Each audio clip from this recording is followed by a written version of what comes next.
Oh, it's like so tiny. Okay. Can you get down now? Okay. So let's see. What did she... Okay. As the Great Salt Lake dries up, Utah faces an environmental nuclear bomb. Climate change and rapid production growth are shrinking the lake, creating a bowl of toxic dust that could poison the air around Salt Lake City. Yeah, because it's just a fucking everything settles there.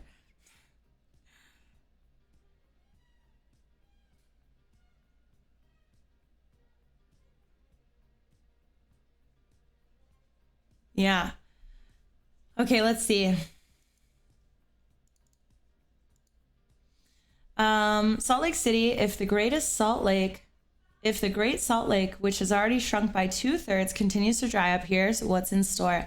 The lake's flies and brine shrimp would die off. Scientists warn it could start as soon as this summer, threatening the 10 million migratory birds that stop at the lake annually to feed on the tiny creatures. Ski conditions at the resort above Salt Lake City, a vital source of revenue, would deteriorate. The lucrative extraction of magnesium and other minerals from the lake could stop. Most alarming, the air surrounding Salt Lake City would occasionally turn poisonous. The lake bed contains high levels of arsenic.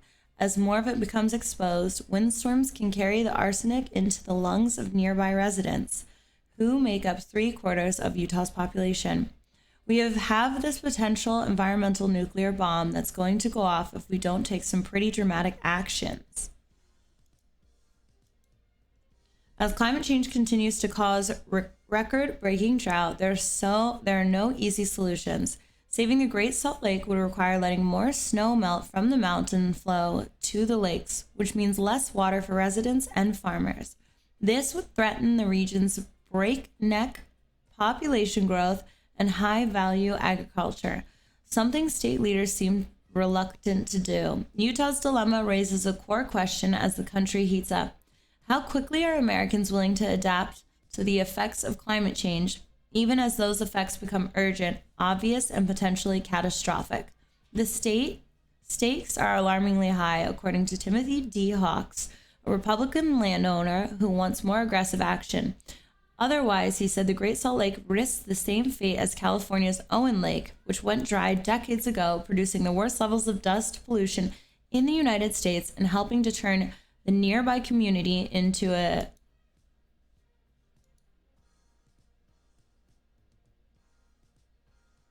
what? Something. I didn't see it. Oh, veritable ghost town. It's not just fear mongering, he said, of the lake vanishing. It can actually happen. A modern oasis is under threat. Say you climbed into a car at the edge of the Pacific and started driving east, tracing a line across the middle of the United States. After crossing the Camelath and Cascade Mountains in North California, green and lush, you would reach the Great Basin Desert of Nevada and western Utah. In one of the driest parts of America, the landscape is brown and so pale, it's almost gray. But keep going east, and just shy of Wyoming, you will find a modern-day oasis, a narrow strip of green stretching more than 100 miles from north to south, home to an uninterrupted metropolis beneath snow-capped mountains, sheltered under maple and pear trees. At the edge of that oasis, between the city and the desert, is the Great Salt Lake. Utahns call that metropolis the Wasatch Front.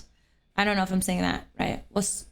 Wasatch Front, after the 120,000-foot Wasatch Range above it, extending roughly from the Provo in the south, Brigham City in the north, with the Salt Lake City at its center. It is one of the fastest growing urban areas in America, home to 2.5 million people, drawn by the natural beauty and relative modest cost of living.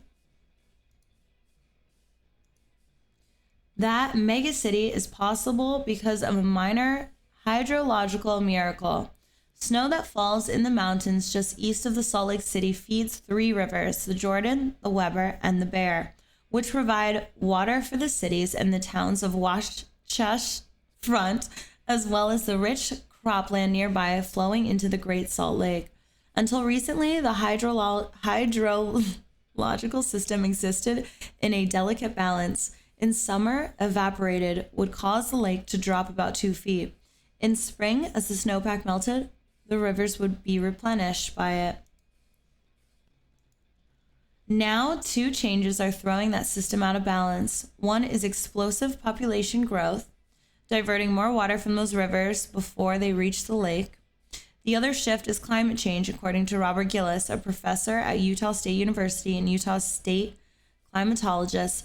Higher temperatures cause more snowpack to transform to water vapor, which then escapes into the atmosphere rather than turning into liquid and running into rivers. More heat also means greater demand for water for lawns or crops, further reducing the amount that reaches the lake. And a shrinking lake means less snow. As storms pass over the Great Salt Lake, they absorb some of its moisture, which then falls as absorbed some moisture, blah, blah, blah. Hold on, maybe I skipped something here. Which then falls as something. I think I skipped something there. Hi, the Mac attack. Last summer, the water level at Great Salt Lake reached its lowest point on record, and it's likely to fall further this year. The lake's surface area, which covers about 3,300 square miles in the late 1980s, has since shrunk to less than 1,000, according to the U.S. Geological Survey. That's a lot. That's a fuck ton of water. The salt content in that part of the lake closest to Salt Lake City used to fluctuate between 9% and 12%, according to Bonnie Baxter, a biological professor at Westminster College. But as the water in the lake drops, its salt content has increased. Makes sense. If it reaches 17% or something, Dr. Baxter says, which could happen this summer, the algae in the water would struggle, threatening the brine shrimp that consume it. While the ecosystem hasn't collapsed just yet, Dr. Baxter says we are at the precipice, and it's terrifying. Yeah, that is super drastic. The long-term risks are even worse. One morning in March, Kevin Perry, a professor of atmospheric science at the University of Utah, walked out onto the land that used to be underwater. He picked up the earth, the color of the dried mud, the lake, a beach whose tide went out and never came back. The soil contains arsenic, copper, zinchonium, and other dangerous heavy metals, much of its residue from mining activity in the region. Most of the exposed soil is still protected by a hard crust, but as wind erodes the crust over time, the contaminants become airborne. Clouds of dust also make it difficult for people to breathe, particularly those with asthma or other respiratory problems. Dr. Perry pointed out to the shards of crust that have come apart lying on the sand like broken china. This is a disaster, and the consequences for the ecosystem are absolutely insanely bad. But city leaders have shed away from another potentially powerful tool: higher prices. One major U.S. city, Salt Lake, has among the lowest per gallon water rates, according to 2017 federal report. It also consumes more water for residential use than any other desert city. 96 gallons per person a day last year, compared with 78 in Tucson and 77 in Los Angeles. 96 gallons a day per person? What the fuck? That's a lot.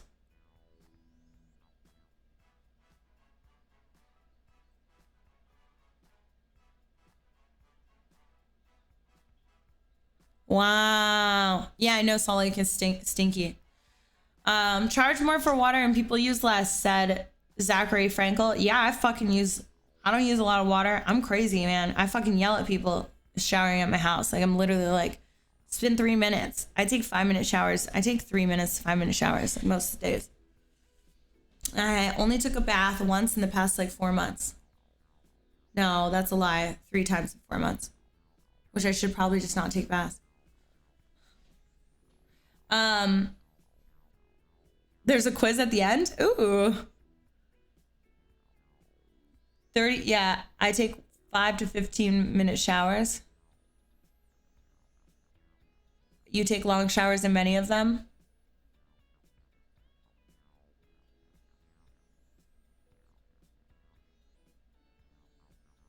Yo, stop asking me to stand up. It's really fucking annoying.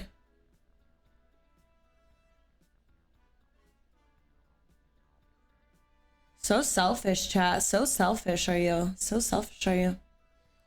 So selfish are you that want to bitch and complain about everything, but then consume it all. So selfish. Y'all need to learn some fucking empathy.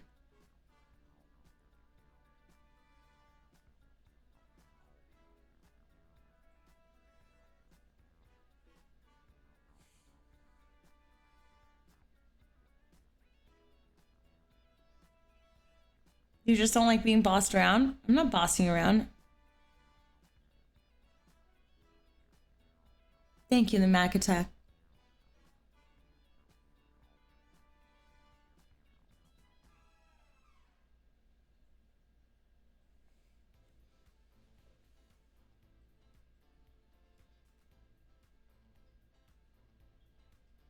Empathy exists, yeah.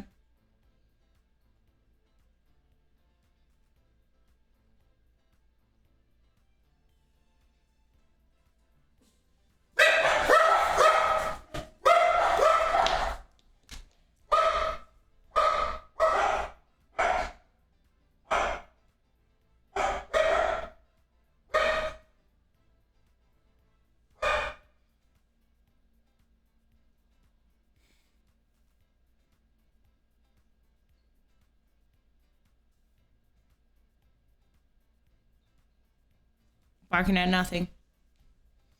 Okay, let's go on. Make it rain! Homes around Salt Lake City boast lush forest green lawns despite the drought, and not always by choice. In the suburb of Bluffdale, when Eli L. King stopped watering his lawn in response to the drought, his homeowners association threatened to fine him. I was trying to do the right thing for my community, he said. What the fuck? What the fuck is that about?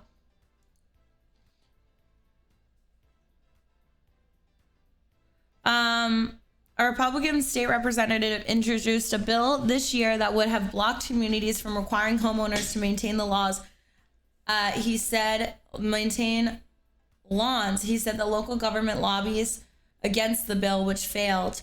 In the state legislative session that ended in March, lawmakers approved other measures that start to address the crisis. They funded a study of water needs, made it easier to buy and sell water rights, and required cities and towns to include water in their long-term planning. But lawmakers rejected proposals that would have an immediate impact, such as requiring water-efficient sinks and showers in new homes or increasing the price of water. Yeah, water's expensive. Water is super expensive here. The worst case scenario for the Great Salt Lake is neither hypothetical nor abstract. Rather, it is on display 600 miles southwest in a narrow valley at the edge of California, where what used to be the lake is now a barely contained disaster. In the early 1900s, Los Angeles, growing fast and running out of water, bought land along either side of the Owens River, then built an aqueduct diverting the river's water 230 miles south to Los Angeles. The river had been the main source of water for what was once Owens Lake, which covered more than 100 square miles. The lake dried up, and then for much of the 20th century, it was the worst source of dust pollution in America. Wow. We're turning our own place into a desert.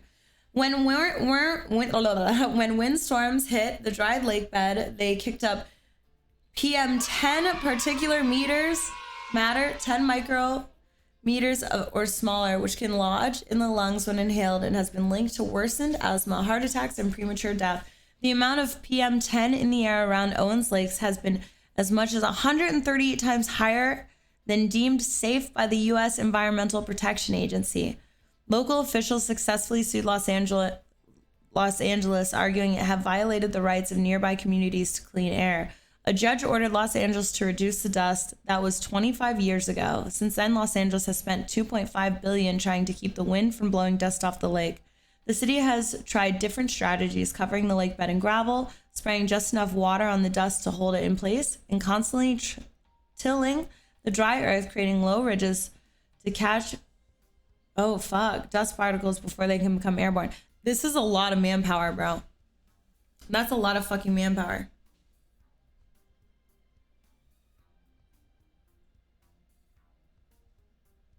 To summarize, we're screwed? No, not at all.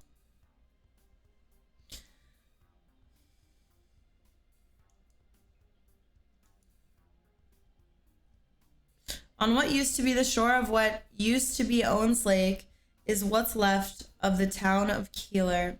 When the lake still existed, Keeler was a boom town. Today it consists of an abandoned school, an abandoned train station, a long-closed general store, a post office that's open from 10 a.m. to noon, and the 50 remaining residents who value their space and have lots of it. Cheap land, said Jim Macy when he asked why he moved to Keeler in 1980. He described that period before Los Angeles began trying to hold down the lake bed as the time of dust. He recalled watching the entire houses vanish from sight when the wind blew in. We called it the Keeler death cloud. Wow. That's crazy. No one around to bother you. Why am I sitting terrible? That's terrible for me. That's crazy.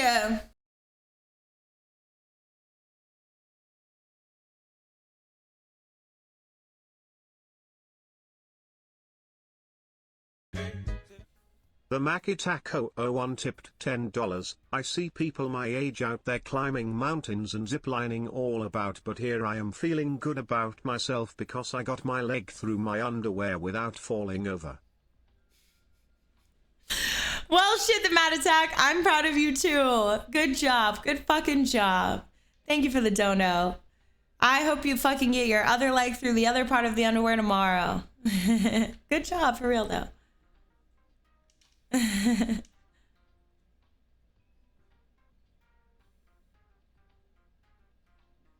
Sometimes it's the little victories. It's always the little victories. We love the little victories. What's up, Geef? Thank you for the 21 months. How are you? Thank you. Thank you so much for the resub. How you doing?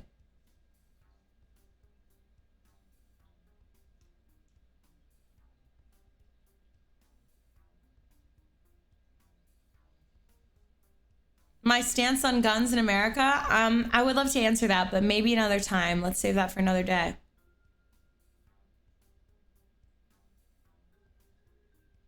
Oh, thanks, Geef. Yeah, I've been crazy. It's been a crazy It's been a crazy 3 weeks, but a crazy week for sure. How are you? Keith, thank you for the prime.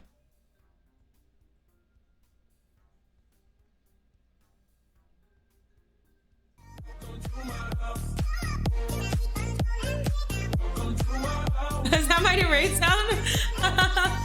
What's up, guys? I like that raid noise. Thank you. Thank you. Thank you. Thank you. Little Liana, what is up? Thank you for the fat raid. Guys, welcome to my house. Welcome to my house. Has it been that for months? I just didn't hear. Thanks so much, Little Liana. Thank you for that fat ass raid. What is up, guys? 2,482 people. What's up, peoples? Thank you for the fat raid. Hi, guys. How are you? How we doing? Let me fix my hair. Hello, hello, hello, hello. What were you guys doing earlier today? What were you guys doing earlier today? I've never heard that noise before either. He's lying. He's lying. What's up? Thank you, Mr. Frosty, for the prime. I'm back. I'm back. What's up? You were watching Batman in 1988?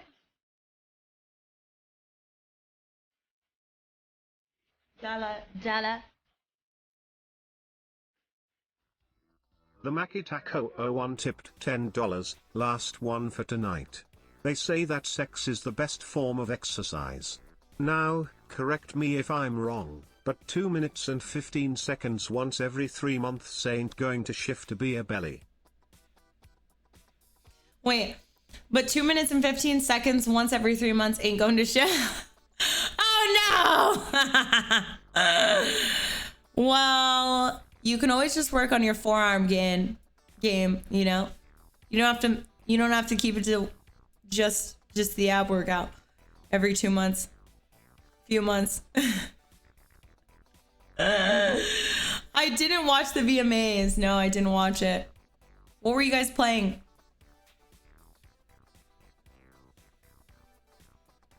What were you guys playing? A shake weight? I fucking hate shake weights. Like, I really hate them so much.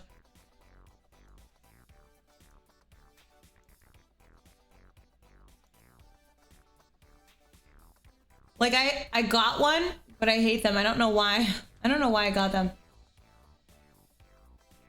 I think someone bought me a shake weight. Maybe I bought it for porn. Just play sex games with the bop it. Exactly. Fuck a shake. Fuck a shake weight when you've got a bop it.